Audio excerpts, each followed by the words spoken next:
के लिए दोनों हाथ ज्ञान मुद्रा में रखेंगे, आंखें बंद, कमर गर्दन एक सीध में, गहरा श्वास लेते हुए गायत्री महामंत्र का उच्चारण करेंगे।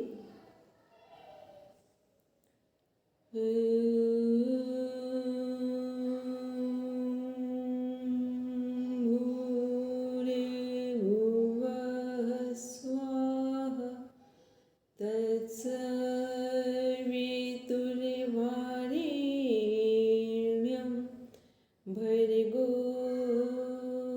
देवस्य धीमहि धियो यो नः प्रचोदयात्।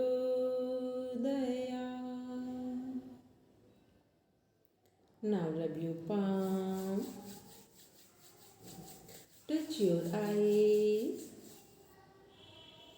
then open your eyes.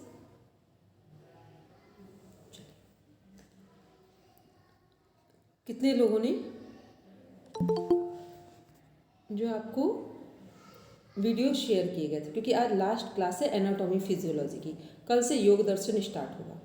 तो पहले तो वो हैंड रेस करें जिन्होंने एनाटॉमी फिजियोलॉजी की जो क्लास वीडियो शेयर किए थे हेमंत भैया ने, वो प्रॉपर पढ़े या सॉरी उनको देखा है।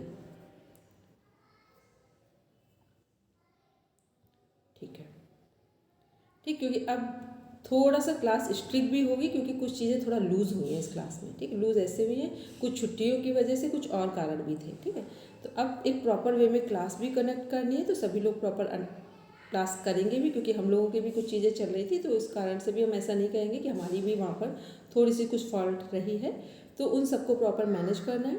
दूसरा, जो हमने योग दर्शन के वीडियो शेयर किए थे वो कितने लोग देखे?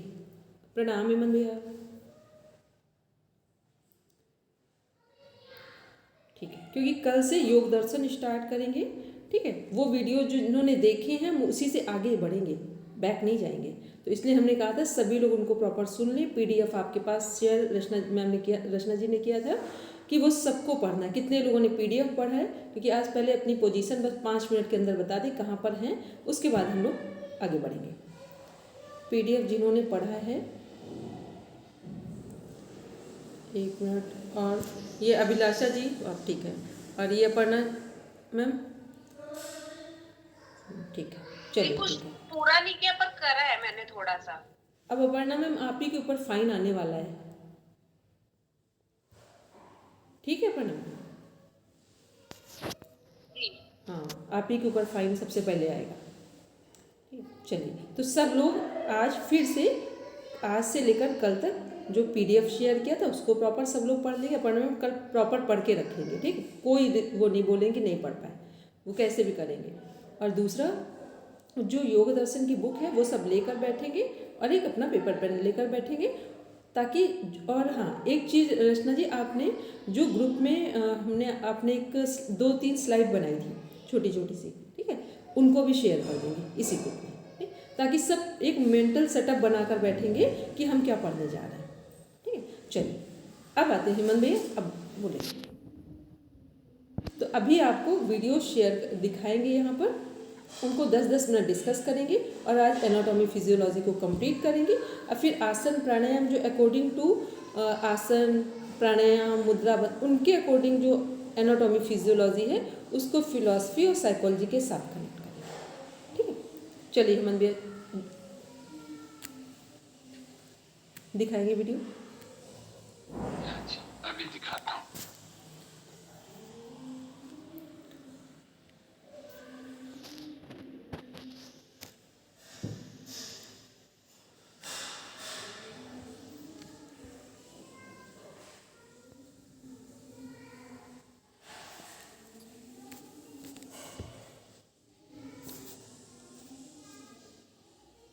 देखिए, हमारे शरीर में लगभग 5 से 5.5 लीटर ब्लड है। ये पूरे शरीर में ट्रेवल करता रहता है न्यूट्रिशन और ऑक्सीजन को डिलीवर करने के लिए। हर एक टिश्यू में जो हम भोजन करते हैं, जो हम पानी पीते हैं, वो भी अब्सॉर्ब होकर इसी ब्लड में ट्रेवल करता रहता है। जैसे ही ये ब्लड हमारे शरीर के विभिन्न ऑर्गन की टिश्यू पर पहुंचता है, तो दरअसल ये जो ब्लड वेसल्स हैं, ये टिश्यू पर पहुंचने पर बिल्कुल पतले पतले सिंगल सेल के बने हुए ब्लड कैपिलरी से होते हुए ऑक्सीजन और न्यूट्रिशन को हर एक टिश्यू पर, हर एक सेल पर पहुंचाता है। पर क्या आपको ये पता है कि ये जो ब्लड कैपिलरी होती है, ये सिंगल सेल के लेयर से बनी हुई होती है, यानी बिल्कुल पतली सी लेयर से बनी हुई होती है। इसीलिए हर एक सेल के बीच में छोटा सा गैप रहता है, जिससे हमेशा ही इस गैप से कुछ फ्लूइड हमेशा से ही लीक करता रहता है। और ये जो फ्लूइड है, ये टिश्यू में जाकर इकट्ठा हो जाता है, टिश्यू को न्यूट्रिशन प्रोवाइड कराता है और दोबारा से वीन्स के थ्रू ब्लड सर्कुलेशन में शामिल हो जाता है। अब देखिए, मान लीजिए अगर टोटल 20 लीटर फ्लूइड हमारे इस ब्लड कैपिलरी से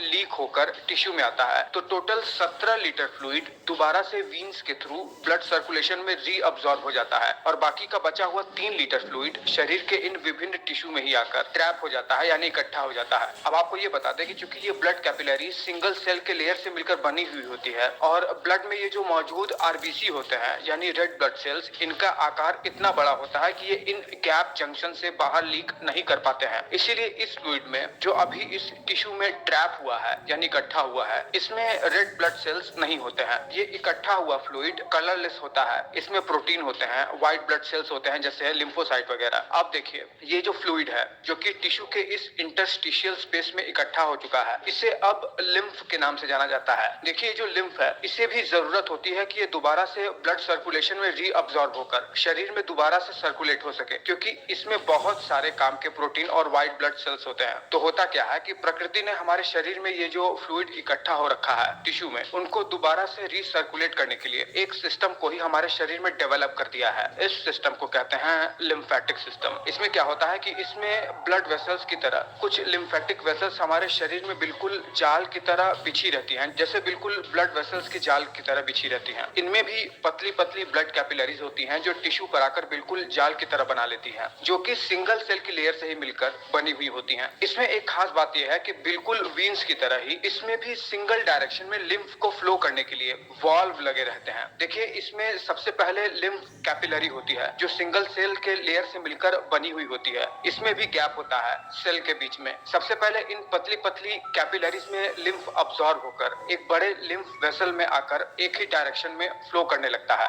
वाल्व के कारण ये लिम्फ दोबारा से टिश्यू में रिवर्स फ्लो नहीं कर पाता है। ये लिम्फेटिक वेसल्स सीधे जाकर हमारे सर्कुलेटरी सिस्टम के मेजर वीन से जाकर जुड़कर हमारे हार्ट से होते हुए रीसर्कुलेट हो जाता है। खास बात यह है इस सिस्टम की कि इन लिम्फेटिक वेसल्स में बीच बीच में एक लिम्फ नोड नाम की संरचना होती है, जिसके अंदर बहुत सारे लिम्फेटिक टिश्यू होते हैं, जिसमें बहुत सारे इम्यूनिटी सेल्स होते हैं, जैसे लिम्फोसाइट्स वगैरह। ये लिम्फ नोड क्या करता है कि हमारे शरीर में आने वाले किन्हीं पैथोजेंस को किल करके हमारे शरीर की पैथोजन से रक्षा करता है। और हमारे शरीर में ये एक तरीके से इम्यूनिटी के लिए बहुत जरूरी है। आपको बता दें कि हमारे शरीर में जो लिम्फेटिक सिस्टम के प्रमुख ऑर्गन्स हैं, उसमें से लिम्फ नोड एक बहुत ही इंपॉर्टेंट संरचना है। बाकी की संरचना है टॉन्सिल्स, स्प्लीन और थाइमस। इन सब के बारे में मैंने वीडियो बना रखा है और भी हम लिम्फेटिक सिस्टम के बारे में बहुत कुछ जानेंगे। तब तक इस वीडियो पर आप अपनी प्रतिक्रिया देना मत भूलिएगा।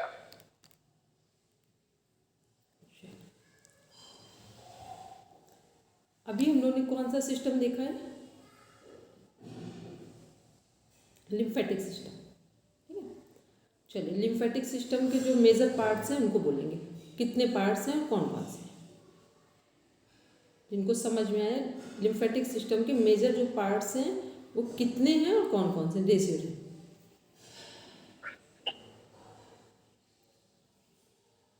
बोलेंगे हरदीप भैया। एक मिनट, अभिलाषा जी बोल रहे हैं, पहले अभिलाषा जी बोले फिर हरदीप भैया। तो बोलेंगे हरदीप भैया, बोलेंगे। Ma'am, lymph vessels, lymph nodes, spleen, thymus, WBC, monocytes, lymphocytes। Very, एक और है इसमें से, एक मिस हो रहा है। बोलेंगे सीमा में। से मैम अनम्यूट करेंगे। थाइमस, नहीं, थाइमस बोल दिया दीप भैया ने। स्प्लीन, टॉन्सिल्स, टॉन्सिल नहीं बोला था, ठीक है, टॉन्सिल नहीं बोला।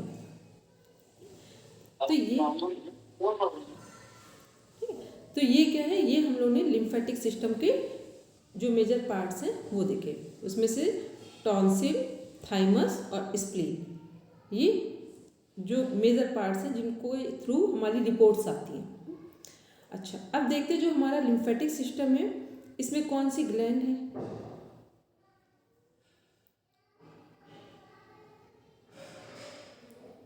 बोलेंगे Deepti? Thymus, thymus, very good. अभी यही थाइमस बोला ही थे, हरदीप भैया ने भी बोला था, ठीक है। थाइमस ग्लैंड है। कौन सा हार्मोन निकल रहा है थाइमस ग्लैंड से? बोलेंगे अंजू?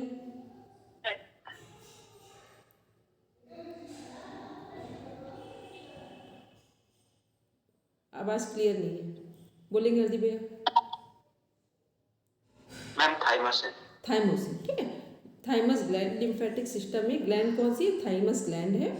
थाइमोसिन हार्मोन है और जितने हमारे ब्लड सेल्स हैं वो यही कनेक्ट हो रहे हैं, सभी ब्लड सेल यही कनेक्ट हो रहे हैं। स्प्लीन क्या है हमारा? स्प्लीन है क्या और है कहाँ पर, सिचुएटेड कहाँ है, ये हम कई बार स्पेशली बताते हैं कि स्प्लीन सिचुएटेड कहाँ है और स्प्लीन का वर्क क्या है, स्पेसिफिक वर्क क्या है स्प्लीन का। बोलेंगे दीप्ति? मैम स्प्लीन स्टमक के ऊपर की तरफ स्थित है और स्प्लीन को ग्रेवयार्ड भी कहा जाता है और ब्लड बैंक भी कहा जाता है। वेरी और इसी के आरबीसी की डेथ भी होती है। ठीक, इसीलिए उसे ग्रेवयार्ड बोला जा रहा है। ग्रेवयार्ड क्यों बोला जा रहा है? क्योंकि ब्लड सेल्स की डेथ कहाँ हो रही है? लिवर में भी होती है और प्रॉपर जाकर स्प्लीन में भी होती है। तो स्प्लीन को ब्लड बैंक कहा जा रहा है क्योंकि स्प्लीन यदि हेल्दी है, जितना एक्यूप्रेशर और एक्यूपंक्चर है ये और या मन थेरेपी है, इन सब में क्या चेक किया जाता है? यदि आप किसी के पास जाएंगे तो जो सबसे एक्सपर्ट लोग हैं, इस पर काम करते हैं, वो सबसे पहले आपके स्प्लीन को चेक करते हैं, आपके पॉइंट से। क्यों चेक करते हैं? क्योंकि स्प्लीन में यदि एनर्जी कम है, इसका मीन्स है कि अब आप वीक फील कर रहे होंगे, आपका जो WBC है वो कम हो गया है, जो हमारी ब्लड सेल्स हैं वो प्रॉपर वर्किंग में नहीं है, ठीक है। तो वो स्प्लीन चेक किया है। तो स्प्लीन वैसे क्या है? लिम्फेटिक सिस्टम का पार्ट है, लेकिन सिचुएटेड कहाँ है? डाइजेस्टिव सिस्टम में, स्टमक के पास, अमाशय के पास है। फिर दूसरा थाइमस ग्लैंड सभी को पता है, जो हमारे ये जो लंग्स हैं इनके बीच में, क्योंकि सर्कुलेटरी सिस्टम, रेस्पिरेटरी सिस्टम और लिम्फेटिक सिस्टम सब एक आसपास ही हैं, एक जगह पर ही कनेक्ट हो रहे हैं का। फिर उसके बाद आता है टॉन्सिल। कई बार हम लोग सोचते हैं ना, बच्चों से लेके बड़ों तक में टॉन्सिल की प्रॉब्लम होती है। टॉन्सिल जब भी प्रॉब्लम होगी तो बीपी हाई होगा कि लो होगा, पहले तो ये बता। बड़े समझ के आंसर सब देंगे, बोलेंगे अभी बोले मैम हाई होएगा। और सब और समझ के बताओ कि तो यदि टॉन्सिल की प्रॉब्लम होगी तो बीपी हाई होगा कि लो होगा? बोलेंगे दीप्ति? मैम बीपी लो होगा। क्यों होगा लो? हम क्योंकि वो कफ की वजह से होती है और कफ जब भी बढ़ता है जब आपकी अग्नि कमजोर होती है, और अग्नि कमजोर होगी तो आपका जो ब्लड प्रेशर है वो कम लो होगा। सब लोग क्लैपिंग कर दो दीप्ति के लिए। बिल्कुल प्रॉपर आंसर एक कॉस्ट फैक्टर के साथ बताया है, ठीक है। बिल्कुल सही है, एक्यूरेट आंसर आया है जो कॉस्ट फैक्टर के साथ बताया, ठीक है। कि क्या हो रहा है? कफ दोष के कारण टॉन्सिल हो रहा है। टॉन्सिल कब होते हैं? जिनको ठंडी की समस्या होती है, और ठंडी की समस्या होगी तो बीपी लो होगा कि हाई होगा? लो होगा, ठीक है। तो टॉन्सिल की समस्या जब हो रही है जब शरीर में जो ठंडक है वो बढ़ रही है, कोल्ड कफ बढ़ रहा है और हमारा जो अग्नि तत्व है वो कम हो रहा है, ठीक है। यदि अग्नि तत्व ठीक होगा तो कफ की प्रॉब्लम नहीं होगी। कफ दोष कब बढ़ता है शरीर में? जब अग्नि तत्व कम होता है, ठीक है। तो और ये कैसा रोग है? जो टॉन्सिल की अगर समस्या हो रही है तो किसके कारण है? वात पित्त कफ में से किसके कारण है? कफ दोष के कारण है। तो कफ दोष कब हो रहा है? जब अग्नि तत्व हमारा कम है। तो ध्यान रहे कि टॉन्सिल की समस्या जिनको होगी उनका बीपी लो होगा। टॉन्सिल क्या होते हैं? तो टॉन्सिल हमारे क्या मतलब दिखा रहे हैं या क्या हमारी स्थिति को दर्शा रहे हैं कि टॉन्सिल होने का मतलब है हमारी इम्यूनिटी का लेवल डाउन हो गया है। इम्यूनिटी का लेवल किससे चेक कर रहे हैं? इम्यूनिटी का लेवल किससे चेक कर रहे हैं, बोलेंगे दीप्ति? हम आपकी बीमार होने की क्षमता से। वो बीमार होने की क्षमता किस पर डिपेंड कर रही है? मैम आपके जो एंटीबॉडीज है। Very good. एंटीबॉडीज हैं क्या?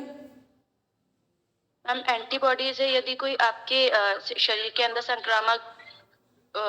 संक्रामक जो कीटाणु होते हैं वो यदि आते हैं और जो शरीर है वो एंटीजन बनाता है, मतलब सिपाही बनाता है, तो यदि आप उन्होंने एंटीजन नहीं बनाए हैं और वो संक्रमण शरीर में आकर उनको खत्म नहीं कर रहा है, तो ये आपकी परेशानी होती है और इसी के कारण टॉन्सिल की समस्या हो जाती है। दीप्ति बताने का प्रयास बिल्कुल सही था, बस एंटीजन और एंटीबॉडीज को आप आगे पीछे प्रॉपर नहीं कनेक्ट किया। ठीक, अपने अपने एक कॉपी पर एंटीजन लिखो एक साइड और एक साइड लिखो एंटीबॉडीज। हिंदी इंग्लिश जिसमें लिखना लिखो सब। एंटीजन लिखो एक साइड और एक साइड लिखो एंटीबॉडीज। एंटीजन को लिखो किसी भी तरह के रोग, कोई भी तरह के रोग उत्पन्न हो रहे हो, शारीरिक, मानसिक, आध्यात्मिक, सामाजिक, कोई भी रोग उत्पन्न हो रहा हो वो सब एंटीजन में आएंगे। All type of diseases are totally connected to antigen. फिर एंटीबॉडीज में लिखो जितने भी हमारे शरीर में मन में रोगों से लड़ने की जो क्षमता पैदा करते हैं वो सब एंटीबॉडीज हैं। उनका नाम है WBC, वाइट ब्लड सेल। ठीक है, तो क्लियर हो गया कि इम्यूनिटी है क्या, कहाँ, कैसे, क्या, क्योंकि एकदम सिंपल सी चीज़ें हैं। आपसे क्वेश्चन चाहे वो नेट JRF में पूछा जाए और चाहे 6 लेवल 7 लेवल में पूछा जाए, अब क्वेश्चन सिंपल करके नहीं पूछा जाएगा। ठीक है, और MA MSc वालों के लिए भी बोल रहे हैं, अब सिंपल क्वेश्चन आपसे वहाँ नहीं पूछा जाता है। ठीक है, प्रॉपर नहीं पूछा जाएगा कि तो वहाँ पे जब भी आप देखेंगे मोस्टली क्वेश्चन आता है एंटीजन और एंटीबॉडीज पूछा जाता है, वहाँ WBC RBC रेयर में आते हैं। ठीक है, तो ये एंटीबॉडीज़ क्या है, यही हमारे इम्यूनिटी है और ये इम्यूनिटी पर ही टोटल चीज़ें हमारी डिपेंड कर रही हैं। तो अब ध्यान रखना है कि पूरा जो लिम्फेटिक सिस्टम है उसमें हमारे जो उसके मेजर कंपोनेंट्स हैं, पहले तो लिम्फ सेल, लिम्फ नोड्स, ये सब आ गए, वेसल्स आ गए उसमें। फिर क्या है, टॉन्सिल्स हैं और थाइमस है जो ग्लैंड है हमारी, और फिर उसके बाद थाइमस के बाद क्या है, स्प्लीन है। ये सब किससे कनेक्ट हो रहे हैं, हमारी एनर्जी को दिखा रहे हैं। एनर्जी का लेवल यदि हाई है तो हमारा शरीर निरोगी रहेगा, इसका मीन्स है इम्यूनिटी प्रॉपर वे में वर्क कर रही है। यदि लो है तो फिर लिम्फेटिक सिस्टम से रिलेटेड डिजीज डेवलप होंगे। उसमें से क्या होगा, जो हमारे लंग्स से रिलेटेड प्रॉब्लम्स आएंगी, टॉन्सिल से रिलेटेड, स्प्लीन, डाइजेस्टिव सिस्टम से प्रॉब्लम सभी जगह आएंगी, लेकिन सबसे पहले जो पार्ट अफेक्टेड होगा वो हमारे लंग्स होंगे। 2019 या कोविड-19 में क्या कारण था, WBC कम था, एंटीबॉडीज कम थे, इसलिए क्या अफेक्टेड हो रहा था, कौन सा पार्ट, रेस्पिरेटरी सिस्टम में लंग्स हो रहे थे। ठीक है, तो ये क्लियर है कि क्या है लिम्फेटिक सिस्टम और इसमें किस पर इफेक्ट आएगा और कैसे आएगा। ठीक है, अभी किसी का कोई क्रॉस क्वेश्चन हो, क्योंकि ये सारे सिस्टम में कनेक्ट करेगा लिम्फेटिक का, हम 2 से 3 मिनट दे रहे हैं, फिर आगे सिस्टम को देखेंगे। किसी का अभी कोई क्वेश्चन हो तो पूछ लेंगे कि फिर आप आराम से रिकॉर्डिंग सुनेंगे। बोले किसी में बोलोगे? दीदी लिम्फ और प्लाज्मा में डिफरेंस मेरे को थोड़ा ये नहीं समझ में आया, प्रोटीन के अमाउंट से इसको डिफरेंशिएट किया जाता है। WBC RBC तो है ही नहीं दोनों के पास। जब भी प्लाज्मा की बात आए या हमारे ब्लड की बात आए या हमारे बोन्स की बात आए, सबका जो एक बेसिक कंपोनेंट जब जाएगा तो वहाँ प्रोटीन फर्स्ट में होगा। ठीक है, बिना प्रोटीन के ये सब कुछ, कोई भी जितने भी हार्मोन्स हैं उनके बेस में क्या, प्रोटीन ही है। ठीक है, लेकिन ये है क्या कि प्रोटीन जो हमारा है वो एक रिच में डाइट में आता है, और दूसरा ये भी कह सकते हैं कि बेस में प्रोटीन होगा। फिर प्रोटीन को सरवाइव कराने के लिए अदर चीज़ों का हम लोग सपोर्ट लेते हैं। ठीक है, प्रोटीन को सर्वाइव, क्योंकि कई बार होता है ना कि प्रोटीन हम इतना भी ना, जैसे एक एज में प्रोटीन की हमारी ज़रूरत है, क्योंकि एक बच्चा बढ़ रहा है वहाँ तक प्रोटीन सर्वाइव करेगा, उसकी ज़रूरत है। लेकिन एक एज के बाद, अभी मान लो कोई 40 के बाद 45, जितना आयुर्वेद है वो सजेस्ट करता है कि 40 के बाद प्रोटीन वाली डाइट को कम कर दी जाए, क्योंकि अब प्रोटीन को डाइजेस्ट करने की क्षमता शरीर में कम हो रही है। तो और जो कंपोनेंट्स हैं उनको बढ़ाना है, जैसे प्रोटीन को भी कम करना है, कार्बोहाइड्रेट को भी कम करना है सेकेंड में, फिर फैट को कम करना है, लेकिन और यदि फैट लेना है तो रिच वाला फैट लेना है। फिर उसके बाद जो वहाँ विटामिन्स आ रहे हैं, मिनरल्स आ रहे हैं और जल है, ये प्रॉपर मात्रा में लेंगे। ठीक है, तो बस इसको ध्यान में रखेंगे। और किसी का भी कोई क्वेश्चन? 1 मिनट और है। दीदी तो फिर डिफरेंस कैसे करेंगे अपन लिम्फ और प्लाज्मा में? देखो, जो प्लाज्मा है, लिम्फ का मिस हो गया। लिम्फ है क्या? है तो ब्लड ही आपका, लिम्फ है तो ब्लड ही। तो प्लाज्मा जो आपका, जैसे हम लोग ब्लड में कर रहे थे, तो ब्लड में क्या था? प्लाज्मा 55% था और 45% में क्या है? WBC, RBC और प्लेटलेट्स, ये थी। तो जो प्लाज्मा का वहाँ रेशियो है प्रॉपर ब्लड में, वही पूरी बॉडी में जहाँ कहीं भी हम डिफाइन करेंगे रेशियो यही चलेगा। रेशियो जो चाहे वो लिम्फ का प्लाज्मा कहीं पर भी हो, प्लाज्मा जैसे हम लोग, आखिर प्लाज्मा आएगा तो ब्लड के अंदर ही, ब्लड से बाहर तो जा नहीं रहा है, तो परसेंटेज उसका वही रहेगा। बस जो कार्य करना है वो सब कुछ सेम रहेगा। बस यहाँ क्या डिफाइन किया जा रहा है कि पूरे सिस्टम में जब हम लोग सभी सिस्टम को देख रहे हैं तो वहाँ पर सबका अपना अपना वर्किंग एरिया है। ठीक है, सबके वर्किंग एरियाज। तो ब्लड का जो वर्किंग एरियाज है टोटल में, वो क्या है? वो केवल और केवल लिम्फेटिक सिस्टम से कनेक्ट होगा। काम में रेस्पिरेटरी सिस्टम, लंग्स कर रहे हैं, प्यूरिफाइड ब्लड को प्यूरिफाई कर रहे हैं, हार्ट प्यूरिफाइड ब्लड को सप्लाई कर रहा है। लेकिन जब हम लोग बोलेंगे पूरे ब्लड को डिफाइन करेंगे तो पूरा ब्लड किस में डिफाइन होगा जाकर? लिम्फेटिक सिस्टम में।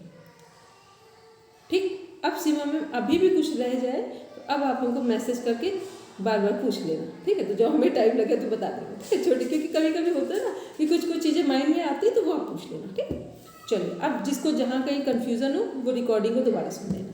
चलिए, अब आते हैं हम लोग दूसरा सिस्टम देखते हैं, क्योंकि आज हमको पूर्णाहुति करना है। हमारे शरीर का एक, अभी एक स्प्लीन को देख के फिर दूसरे सिस्टम को देखते हैं ना। हमारे शरीर का एक ऐसा अंग जो हमारे शरीर में ब्लड को रिजर्व रखता है जब हमें जरूरत पड़ती है। जब हमारा खून बहुत ज्यादा लॉस हो जाता है तो तुरंत ही इसे नसों में बहाकर ये हमारे शरीर में खून की पूर्ति करता है। किसी भी तरीके का इन्फेक्शन हो, उससे लड़ने के लिए जो हमारे शरीर में T सेल या B सेल की आवश्यकता होती है, उसे एक्टिवेट करने का काम और उन्हें स्टोर करके रखने का काम भी ये स्पेशल अंग ही करता है, जिसका नाम है स्प्लीन, जिसे हिंदी में प्लीहा कहते हैं। बिना समय गवाए आज मैं आपको बताने वाला हूं कि ये प्लीहा यानी स्प्लीन काम कैसे करता है, ये बना कैसे होता है और ये हमारे शरीर में क्या इंपॉर्टेंस रखता है। देखिए, स्प्लीन एक बीन शेप्ड ऑर्गन है जो हमारे डायाफ्राम के नीचे बिल्कुल बाई ओर पसलियों के अंदर रहता है। ये स्टमक के पीछे की ओर रहता है और ये लंबाई में 5 इंच, चौड़ाई में 4 इंच और 1 इंच थिक होता है। स्प्लीन गाढ़े पर्पल रंग का होता है। वजन की बात करें तो ये 150 ग्राम तक का होता है। देखिए, स्प्लीन के अंदर 2 ब्लड वेसल्स आई होती हैं। एक होता है स्प्लेनिक आर्टरी जो स्प्लीन को ऑक्सीजनेटेड ब्लड देता है और एक होता है स्प्लेनिक वीन जहां से डीऑक्सीजनेटेड ब्लड स्प्लीन से बाहर की ओर निकलता है। जब आप स्प्लीन के अंदर जाके देखते हो तो आप देखते हो कि स्प्लीन कई सारे कंपार्टमेंट में बटा हुआ है, बिल्कुल फूल की पत्तियों की तरह, जिसे ट्रैबेक्युले कहते हैं। इन ट्रैबेक्यूल से स्प्लीन में अंदर की ओर आई आर्टरी और वीन्स की ब्लड कैपिलरीज फैली रहती हैं। देखिए, जब स्प्लीन के अंदर ये आर्टरी और वीन के पतले पतले ब्लड कैपिलरी फैल जाती हैं तो इनके चारों ओर कुछ स्पेशल लिम्फॉइड टिश्यूज होते हैं जो स्प्लीन के वर्किंग में बड़ा रोल प्ले करते हैं और हमारे शरीर के लिए तो बहुत ज्यादा इंपॉर्टेंट है ये। देखिए, स्प्लीन में ये आर्टेरियोल्स के चारों ओर जो लिम्फॉइड टिश्यू घिरा रहता है उसे व्हाइट पल्प कहते हैं, जो शरीर में इम्यून सेल्स जैसे टी लिम्फोसाइट्स और बी लिम्फोसाइट्स के एक्टिवेशन और उनके स्टोरेज में बहुत ज्यादा इंपॉर्टेंट है। स्प्लीन में ये कुल टिश्यू का 25% होता है।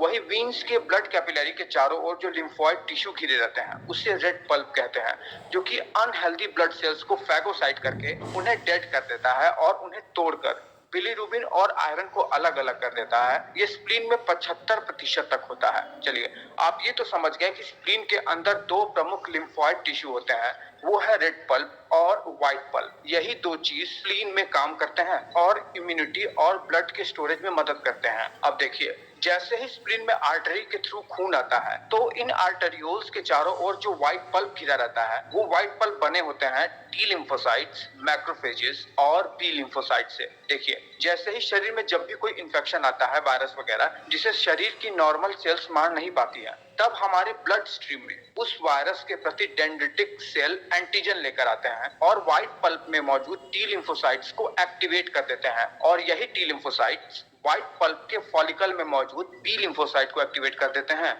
और यही बी लिम्फोसाइट ब्लड के प्लाज्मा में जाकर वायरस के प्रति एंटीबॉडी बना लेता है, जो शरीर में उस वायरस को खत्म कर देता है। साथ ही साथ उस वायरस के प्रति अडेप्टिव इम्यूनिटी को मेमोराइज भी कर लेता है कि भविष्य में जब भी वो वायरस हमारे शरीर में आए तो वो बी लिम्फोसाइट उस वायरस को मार दे। अब देखिए, स्प्लीन के अंदर जो वीन्स आती हैं उनके चारों ओर रेड पल्प घिरे रहते हैं। ये रेड पल्प किससे बने होते हैं? ये रेड पल्प मेनली मैक्रोफेजेस से बने रहते हैं। देखिए, जहां पर आर्टरीज और वीन्स आपस में जुड़कर ब्लड सर्कुलेशन करते हैं, वहां से जब आप इन छोटी छोटी वीन्स की कैपिलरीज को देखोगे तो आप पाओगे कि इनके बीच कुछ स्लिट्स बने रहते हैं, जहां से इस स्लिट्स के अंदर से रेड ब्लड सेल्स पास होकर वीन्स में चली जाती हैं। देखिए, जब कोई रेड ब्लड सेल्स अपना पूरा जीवन जी लेता है 120 दिन, तो वो डैमेज होना शुरू हो जाता है। जब ये damaged red blood cells Venus sinus slit से होकर गुजरना चाहती है, तो चूंकि वो डैमेज हो चुकी है, इसलिए वो उस स्लिट के अंदर से वीन में पहुंच नहीं पाती है। ये डिटेक्ट करके रेड पल्प के मैक्रोफेजेस इन्हें फैगोसाइट कर देते हैं और फैगोसाइट करके इन्हें ब्रेक डाउन कर देते हैं। आपको तो पता ही होगा कि रेड ब्लड सेल्स में हीमोग्लोबिन होता है, जो कि मेनली आयरन से बना रहता है। तो इन रेड ब्लड सेल्स को फैगोसाइट करके स्प्लीन आयरन को तो अपने अंदर स्टोर कर लेता है और बाकी के जो प्रोटीन होते हैं और बिलीरुबिन उनको ब्लड स्ट्रीम में पहुंचाकर लिवर के थ्रू बाइल जूस बनाने में अपना रोल प्ले करता है। इस तरह से स्प्लीन में red pulp red blood cells को फैगोसाइट करने का काम करता है, उन्हें डिस्ट्रॉय करने का काम करता है जो डैमेज हो चुके हैं। तो अब आप ये बात समझ ही गए होंगे कि स्प्लीन का रोल शरीर में इम्यूनिटी को बनाए रखना है और दूसरा शरीर में ब्लड को स्टोर करके भी रखना है, बहुत ही स्मॉल अमाउंट में लेकिन बहुत ही जरूरी, और पुराने अनहेल्दी रेड ब्लड सेल्स को डिस्ट्रॉय करना भी है। साथ ही साथ आपको ये जानकर भी आश्चर्य होगा कि शरीर में पाए जाने वाले प्लेटलेट्स में से 1/3 ये स्प्लीन ही स्टोर करके रखता है। तो ये वीडियो आपको कैसा लगा है मुझे नीचे कमेंट करके बताइए।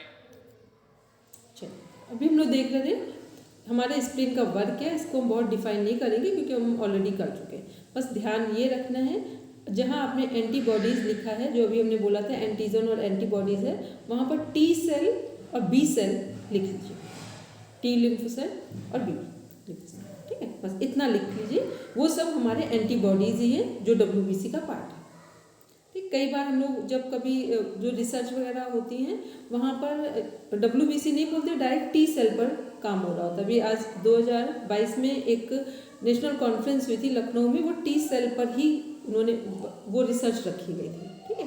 तो इसलिए कई जगह WBC बार बार नहीं बोलते, वो टी सेल बोलते हैं। तो आप समझ जाएंगे टी सेल किसका पार्ट है, WBC ही है। एक तरीके से एंटीबॉडीज़ की ही बात की जा रही है, ठीक है।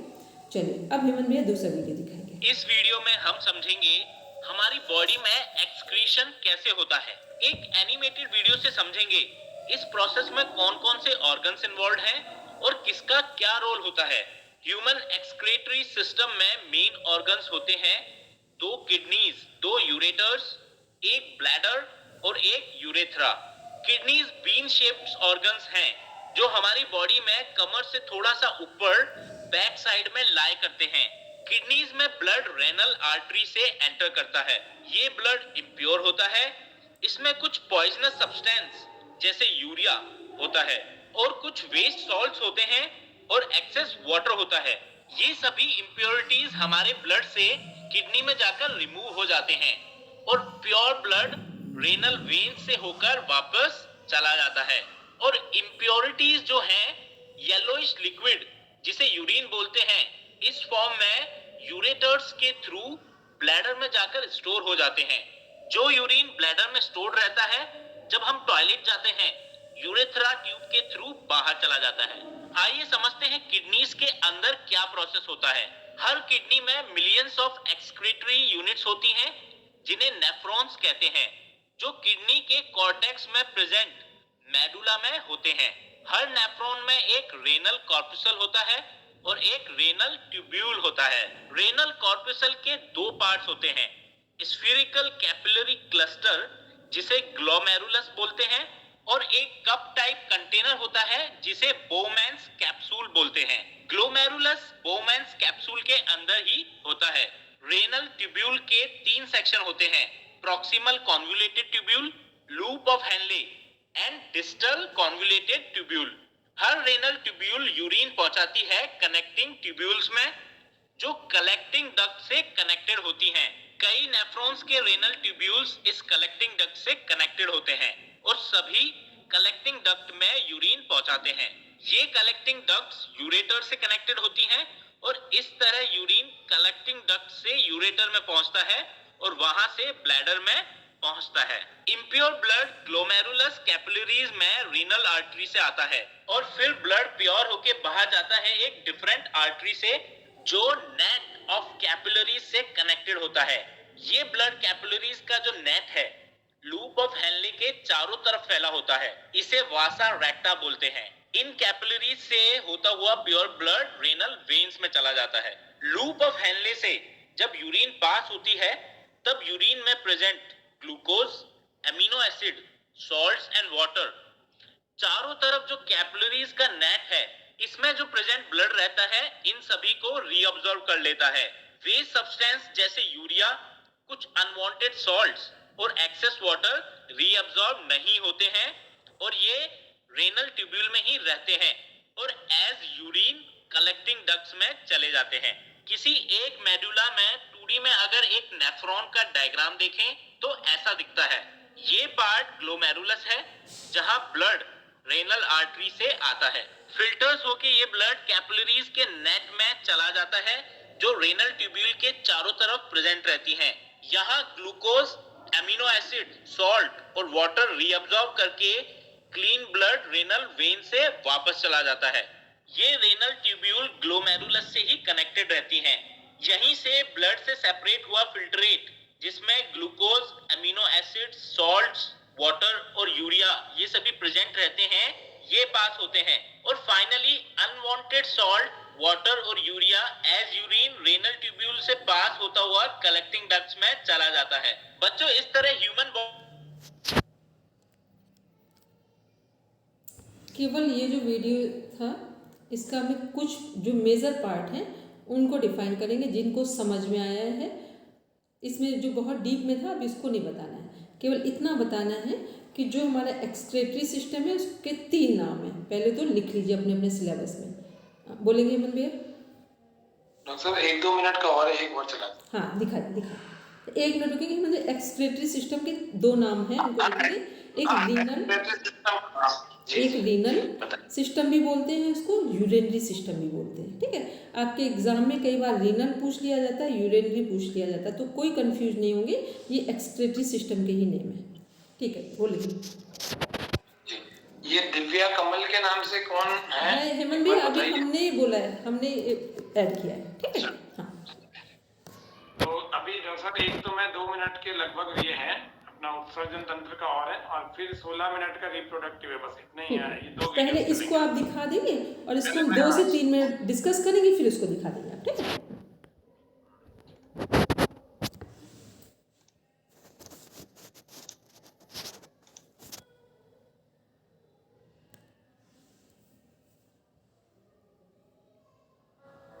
खून सिर्फ खाना और ऑक्सीजन नहीं पहुंचाता है, बल्कि इसमें अलग अलग अंगों से निकली गंदगी भी होती है और बीन के आकार के गुर्दे इस खून को साफ करके यूरिन बनाते हैं, जिससे सारी गंदगी शरीर से निकल जाए। गुर्दे लगभग 10 लाख बेहद छोटे फिल्ट्रेशन यूनिट से मिलकर बनी होती है, जिन्हें नेफ्रॉन कहते हैं। यहाँ खून की सफाई होती है और यहाँ से गंदगी लिए हुए लिक्विड को रीनल पेल्विस में भेज दिया जाता है। यहाँ से यूरेटर्स यूरिन को ब्लैडर में भेज देता है। जब ब्लैडर भर जाता है तो ये दिमाग को संकेत भेजता है जो आपको यूरिनेट करने के लिए कहता है। जब इंसान यूरिनेट करता है तो यूरिन यूरेथ्रा से होते हुए ब्लैडर से निकल जाता है। यूरेथ्रा एक नलीदार ढांचा होता है। आपको दिन में करीब 3 लीटर पानी पीना चाहिए ताकि गुर्दे लगभग 2 लीटर यूरिन बनाकर आपके खून को साफ रख सकें।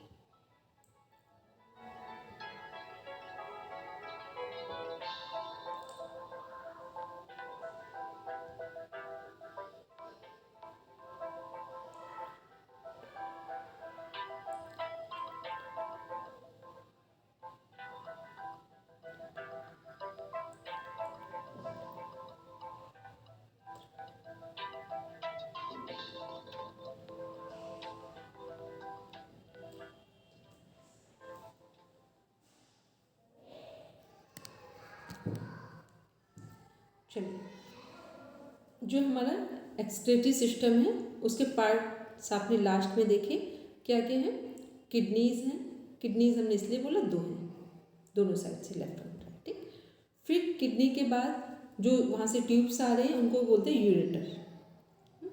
फिर यूरेटर के बाद क्या है, जहाँ पर हमारा यूरिन कलेक्ट होता है वो क्या है, ब्लैडर है, उसको यूरिनरी ब्लैडर। 2 ब्लैडर हैं बॉडी में, एक गॉल ब्लैडर है जो डाइजेस्टिव सिस्टम में है, यूरिनरी ब्लैडर जो रीनल सिस्टम एक्सक्रीटरी सिस्टम का पार्ट है। ठीक है, कई बार क्वेश्चन में आप लोग कंफ्यूज हो जाते हैं ब्लैडर को देखकर, तो ध्यान है यूरिनरी ब्लैडर जो है वो यहाँ पर कनेक्ट हो, गॉल ब्लैडर डाइजेस्टिव सिस्टम का पार्ट है।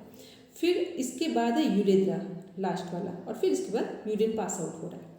अब देख रहे जो किडनी जो हमारा जब यूरिन ब्लैडर में आ जाता है, जब वो भर जाएगा तब आपको ब्रेन से सिग्नल आएगा कि अब हमें यूरिन पास आउट करना है। ठीक, तो ब्रेन का जो सिग्नल है उस टाइम पे यदि आपने यूरिन को पास आउट नहीं किया तो आयुर्वेद के अनुसार भी और एलोपैथी के अकॉर्डिंग भी, एनाटॉमी फिजियोलॉजी में, फिर ये आपके शरीर में 2 चीज़ें करेगा। एक आपका सिर दर्द करेगा, हेडेक होगा, दूसरा आपके स्टोन बनेंगे। इसलिए जब भी सिग्नल हो, ब्रेन से सिग्नल आए, तो कुछ भी हो, कैसी भी कंडीशन हो, आप यूरिन को पास आउट करें, उसे डिले ना करें। ठीक है, तो ये हो गया, ये हमने देखा सिस्टम क्या देख रहे थे, एक्सक्रीटरी सिस्टम देख रहे थे। अब आपको दूसरी चीज़ क्या करनी है, जो हमारी किडनी है ये काम क्या कर रही है, ब्लड को फिल्टर कर रही है। ब्लड को फिल्टर करने से मीन्स हुआ कि जो हमारा लंग्स ने ब्लड को प्यूरिफाइड किया था, फिर प्यूरिफाइड ब्लड को हार्ट ने सप्लाई किया था, अब उसके बाद जो ब्लड में जो वेस्ट मटेरियल हैं उनको किडनी क्या कर रही, छान दे रही है, फिल्टर कर दे रही है। फिर जो सही चीज़ें हैं उसको बॉडी में रख लेगी, और जो वेस्ट मटेरियल है उसको क्या कर रही है, यूरिन के थ्रू पास आउट किया जा रहा है। तो ये हम लोग प्रॉपर देख रहे हैं किसके बारे में, किडनी के बारे में। फिर किडनी से कौन से हार्मोन निकल रहे थे, एड्रीनलिन और कॉर्टिसोल, 2 हमारे नेगेटिव हार्मोन्स हैं जो हमारे हाई ब्लड प्रेशर के लिए भी रिस्पॉन्सिबल है। फाइट एंड फ्लाइट जो हार्मोन्स की बात की जाती है वो यही नेगेटिव हार्मोन्स की ही बात की जा रही है।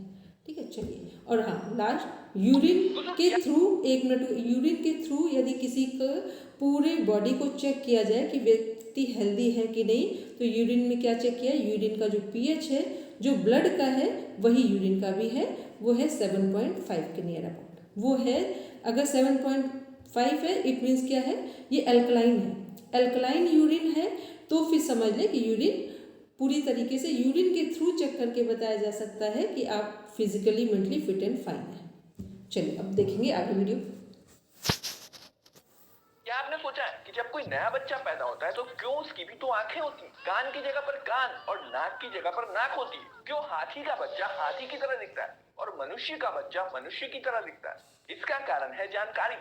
ये जानकारी जेनेटिक मटेरियल में एनकोडेड रहती है और रिप्रोडक्शन के दौरान एक पीढ़ी से दूसरी पीढ़ी तक ट्रांसफर हो जाती है। रिप्रोडक्शन यानी कि दोबारा बनाना, ये एक ऐसा प्रोसेस है जिससे एक जीव अपने ही जैसे दूसरे जीव की रचना करता है। रिप्रोडक्शन 2 तरह का होता है, एसेक्सुअल रिप्रोडक्शन और सेक्सुअल रिप्रोडक्शन। एसेक्सुअल रिप्रोडक्शन में एक ही प्राणी अपने जैसे दूसरे प्राणी की रचना करने में सक्षम होता है। इसमें किसी दूसरे की कोई भागीदारी नहीं होती है। पर सेक्सुअल रिप्रोडक्शन में एक नए जीव की रचना करने के लिए दो प्राणियों की जरूरत होती है। इसमें एक प्राणी को हम मेल कहते हैं और दूसरे प्राणी को हम फीमेल कहते हैं। जैसा कि आप लोग जानते ही होंगे कि मनुष्य सेक्सुअली रिप्रोड्यूस करते हैं और सेक्सुअल रिप्रोडक्शन की शुरुआत होती है सेक्स सेल या गैमेट्स के बनने से।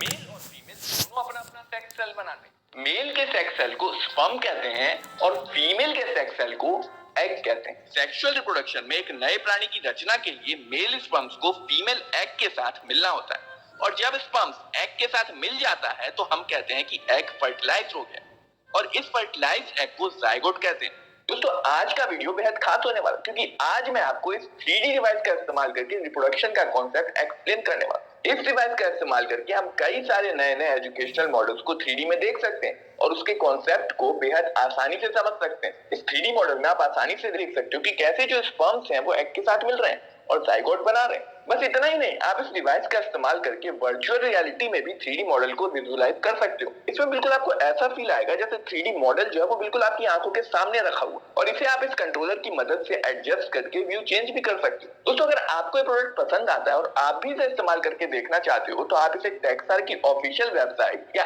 Amazon से भी परचेज कर सकते हो। लिंक मैंने डिस्क्रिप्शन में दे दिया है। पुरुषों और खासकर की स्त्रियों में कुछ ऐसे ऑर्गन्स होते हैं जो एक नए मनुष्य की रचना करने में सक्षम होते हैं।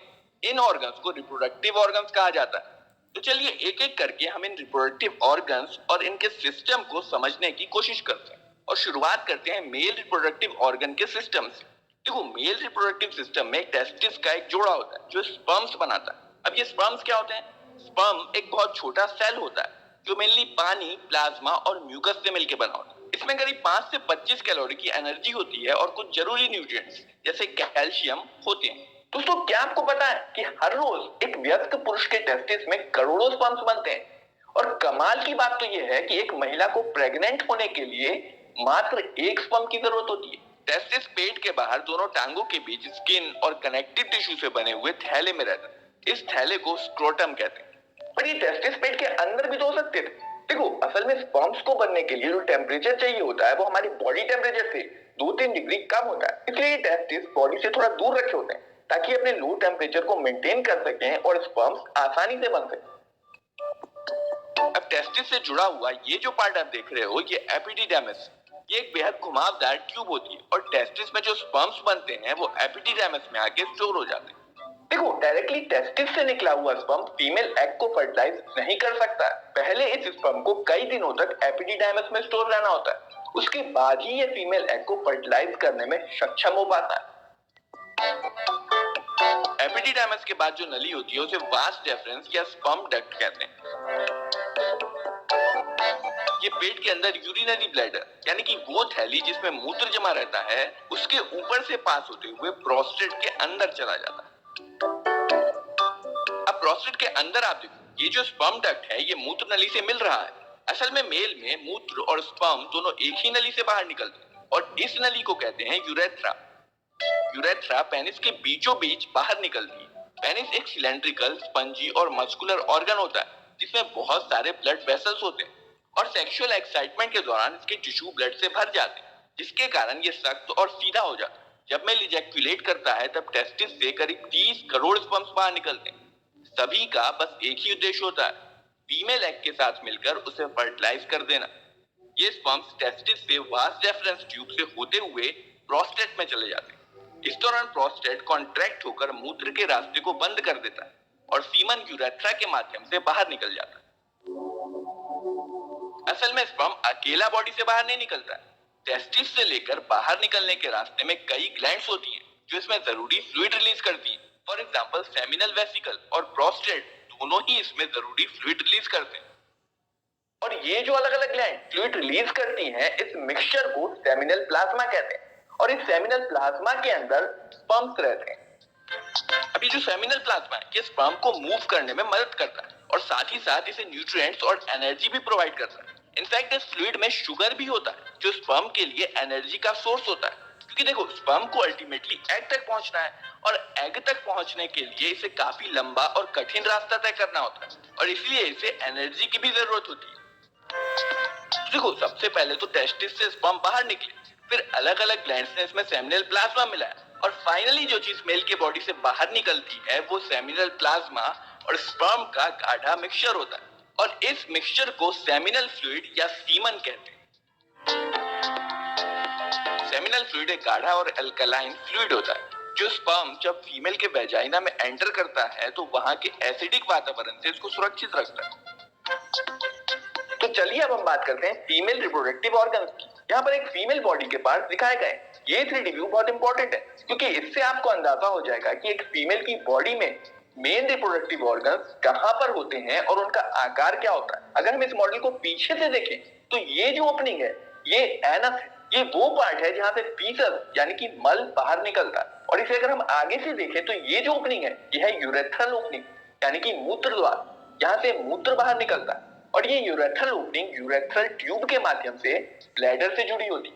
ब्लैडर ही वो जगह है जहां पर किडनी से निकला हुआ मूत्र जमा रहता है। और तीसरी ओपनिंग जो है वो है वल्वा या वेजाइनल ओपनिंग। ये फीमेल के रिप्रोडक्टिव सिस्टम का पार्ट है।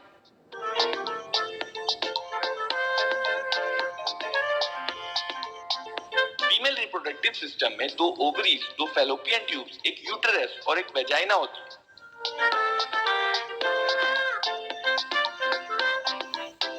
मेल रिप्रोडक्टिव सिस्टम से अलग फीमेल रिप्रोडक्टिव सिस्टम फीमेल की बॉडी के अंदर पेट के निचले हिस्से में मौजूद होता है। जैसे एक मेल रिप्रोडक्टिव सिस्टम में टेस्टिस के अंदर स्पर्म्स बनते हैं वैसे ही एक फीमेल रिप्रोडक्टिव सिस्टम में ओवरीज के अंदर ओवम या एग बनते हैं। ओवरी के अंदर ये एग छोटे छोटे थैलियों जैसी जगह जिन्हें फॉलिकल्स कहते हैं में स्टोर रहते हैं और हर महीने एक या एक से ज्यादा फॉलिकल हार्मोन्स के प्रभाव में बढ़ने या मैच्योर होने लगते हैं। आमतौर पे कोई एक फॉलिकल बाकी फॉलिकल्स के मुकाबले ज्यादा और जल्दी बड़ा हो जाता है। ये फॉलिकल करीब 2 सेंटीमीटर तक बड़ा हो जाता है, यानी कि आप समझो कि ये करीब एक अंगूर के दाने के बराबर का हो जाता है। और जब ये फॉलिकल पूरी तरह से तैयार हो जाता है तो ये फट जाता है और इसमें से एग बाहर निकल आता है जिसे हम ओव्यूलेशन कहते हैं। इसके अलावा ovaries female sex hormone oestrogen और प्रोजेस्टेरोन भी रिलीज करती है। इसके बाद ये जो आप देख रहे हो ये फैलोपियन ट्यूब्स हैं। ये करीब 10 से 12 सेंटीमीटर लंबी होती हैं और इसका एक एंड जो है वो ओवरी के पास होता है और जो दूसरा एंड है वो यूटेरस में खुलता है। फैलोपियन ट्यूब्स ही हैं जो ओवरीज को यूटेरस से कनेक्ट करती है। अब यहाँ पे आप देखो फैलोपियन ट्यूब का जो ओवरी के पास वाला हिस्सा है वो थोड़ा फैला हुआ है और इसमें कुछ उंगलियों जैसे प्रोजेक्शंस हैं। जब ओवरी एग रिलीज करती है तो ये प्रोजेक्शन एग को फैलोपियन ट्यूब के अंदर पहुंचाने में मदद करते हैं। फैलोपियन ट्यूब का जो मेन काम है वो है ओवरी से एग को रिसीव करना और उसे यूटेरस तक पहुंचाना। यूटेरस जिसे वूम या हिंदी में गर्भाशय या कोख भी कहते हैं, यही वो जगह है जहां पे एक शिशु प्रेगनेंसी के दौरान विकसित होता है। यूटेरस के निचले भाग को सर्विक्स कहते हैं और सर्विक्स जो है वो एक पतले रास्ते जैसा होता है जो यूटेरस को वेजाइना से जोड़ता है। वेजाइना फीमेल के शरीर के बाहर वेजाइनल ओपनिंग के माध्यम से खुलती है। सेक्सुअल इंटरकोर्स के दौरान मेल फीमेल के वेजाइना में पेनिस इंसर्ट करता है और सर्विक्स के पास सीमन रिलीज करता है। इस सीमन में करीब 30 करोड़ स्पर्म्स होते हैं। अगर परिस्थितियां सही रही तो इन 30 करोड़ स्पर्म्स में से एक स्पर्म एग के साथ मिल जाएगा और आगे चलकर शिशु के रूप में जन्म ले पाएगा। पर एग तक पहुंचने के लिए इन स्पर्म्स के पास एक सीमित समय, क्योंकि फीमेल रिप्रोडक्टिव ऑर्गन के अंदर ये स्पर्म्स 1 से 3 दिन तक ही जिंदा रह सकते हैं। अब देखो सीमन जो बना है वो सेमिनल प्लाज्मा और स्पर्म्स से मिलकर बना है, तो सेमिनल प्लाज्मा जो है वो वेजाइना में ही रह जाता है और स्पर्म्स के पीछे ये जो स्पर्म्स की टेल है इसे हिला हिलाकर ये स्पर्म्स तैरते हुए सर्विक्स के रास्ते से आगे बढ़ते हैं। ये सर्विक्स एक पानी जैसा पदार्थ रिलीज करता है जिसे म्यूकस कहते हैं। ये स्पर्म को आगे बढ़ाने में मदद करता है। वहीं दूसरी तरफ ओवरी ने जो एग रिलीज किया था वो फैलोपियन ट्यूब के अंदर आ चुका है। अब देखो फैलोपियन ट्यूब में ये कुछ छोटे छोटे बालों जैसे स्ट्रक्चर होते हैं जिन्हें सिलिया कहते हैं। सिलिया का बहुत इंपॉर्टेंट रोल होता है। ये एग को यूटेरस की तरफ धकेलते रहते हैं। इसके अलावा फैलोपियन ट्यूब में म्यूकस भी रिलीज होता है और साथ ही साथ इसकी मसल्स भी कॉन्ट्रैक्ट होती रहती है जो एग को यूटेरस की तरफ धकेलने में सहायता करती है।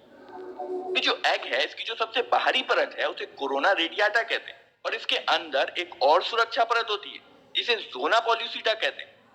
अगर स्पर्म को एग के न्यूक्लियस तक पहुंचना है तो इसे इन दोनों परत को भेदना होता है। ये जो आप देख रहे हो ये फैलोपियन ट्यूब का एम्प्यूला है। इसी रीजन में एग का फर्टिलाइजेशन होता है। अब देखो फर्टिलाइजेशन के होने के लिए ये जरूरी है कि स्पर्म्स और एग दोनों एक ही समय पर इस एरिया में मौजूद हो, क्योंकि तभी तो स्पर्म एग को फर्टाइल करेगा। यही कारण है कि वेजाइना में अगर सीमन रिलीज हो भी जाता है तो भी ये जरूरी नहीं कि फीमेल प्रेग्नेंट हो ही जाए। जब स्पर्म सर्विक्स को पार करके यूट्रस में पहुंच जाता है तब यूट्रस की मांसपेशियों में होने वाले कॉन्ट्रैक्शंस इसे ऊपर की तरफ फैलोपियन ट्यूब तक पहुंचाने में मदद करते हैं। पर फैलोपियन ट्यूब में पहुंचना आसान नहीं होता। ज्यादातर स्पर्म्स तो सर्विक्स और यूट्रस के रास्ते में ही फंसे रह जाते हैं। इससे आगे वो बढ़ ही नहीं पाते। जो 20 करोड़ स्पर्म्स वेजाइना में रिलीज हुए थे उसमें से करीब 1000 स्पर्म्स ही फैलोपियन ट्यूब में एंटर कर पाते। जहाँ एक तरफ फैलोपियन ट्यूब में मौजूद एग धीरे धीरे यूट्रस की तरफ बढ़ रहे होते हैं, वहीं दूसरी तरफ सैकड़ों स्पर्म्स जो फैलोपियन ट्यूब तक पहुंचने में कामयाब हो गए हैं वो एग की तरफ बढ़ रहे होते हैं।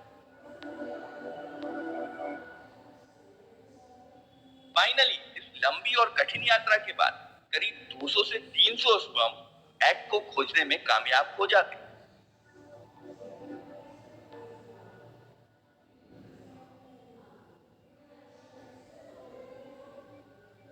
इन स्पर्म्स में से कई स्पर्म एग की बाहरी परत कोरोना रेडिएटा को छेद कर एग की दूसरी परत ज़ोना पॉल्यूसिटा तक तो पहुंच जाते हैं, पर इसके बाद ज़ोना पॉल्यूसिटा को छेद कर कोई एक ही स्पर्म एग को फर्टाइल कर पाता है। देखो स्पर्म के ऊपरी भाग को एक्रोसोम कहते हैं और इसके अंदर एक डाइजेस्टिव एंजाइम भरा होता है। जब स्पर्म ज़ोना पॉल्यूसिटा के अंदर जाने का प्रयास कर रहा होता है तब ये एंजाइम रिलीज हो जाता है और ज़ोना पॉल्यूसिटा को डाइजेस्ट करके छेद बना देता है, जिसके माध्यम से ये एग के अंदर चला जाता है। जैसे ही कोई एक स्पर्म इस ज़ोना पॉल्यूसिटा को छेद कर अंदर जाने में कामयाब हो जाता है, हम कहते हैं कि एग फर्टिलाइज हो चुका है। और इसके तुरंत बाद ज़ोना पॉल्यूसिटा सख्त हो जाता है और दूसरे स्पर्म को एंटर करने से रोक देता है। स्पर्म के न्यूक्लियस जिसमें 23 क्रोमोसोम होते हैं वो एग के अंदर आ जाते हैं। क्रोमोसोम्स डीएनए के बने होते हैं और इसमें जेनेटिक इंफॉर्मेशन होती है।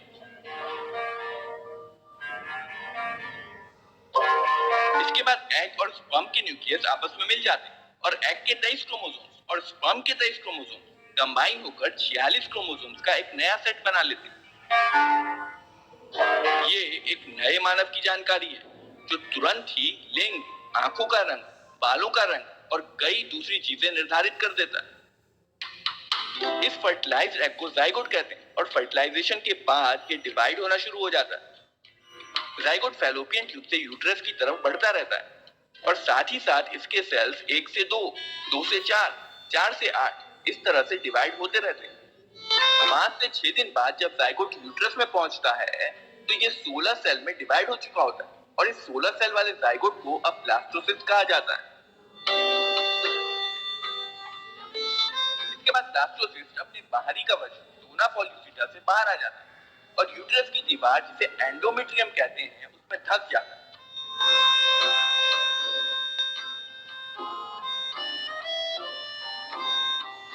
इसके बाद से ये एंडोमेट्रियम इसे ऑक्सीजन और दूसरे न्यूट्रिएंट्स प्रोवाइड करती है। प्रेगनेंसी के दौरान मां के यूट्रस में प्लेसेंटा विकसित होती है जो यूट्रस और बच्चे को अम्बिलिका कॉर्ड से जोड़ती है। प्लेसेंटा विकसित हो रहे बच्चे को ऑक्सीजन और जरूरी न्यूट्रिएंट्स प्रोवाइड करती है और वेस्ट प्रोडक्ट को रिमूव करती है।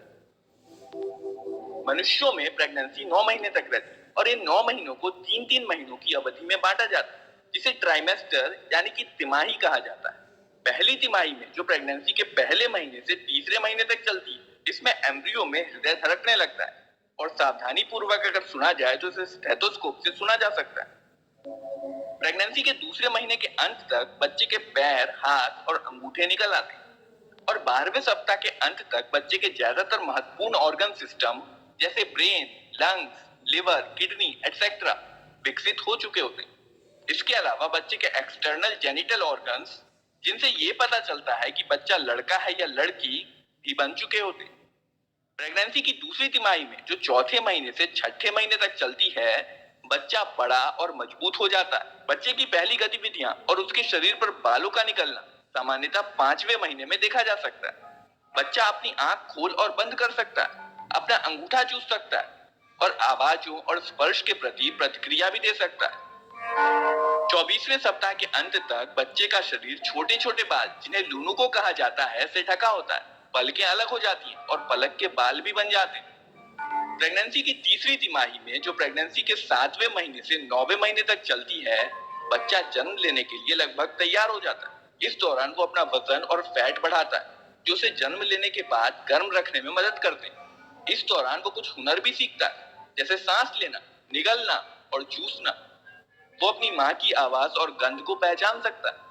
गर्भावस्था के 9 महीने के अंत में बच्चा पूरी तरह से विकसित हो चुका होता है और माँ की कोख से बाहर निकलने के लिए तैयार होता है।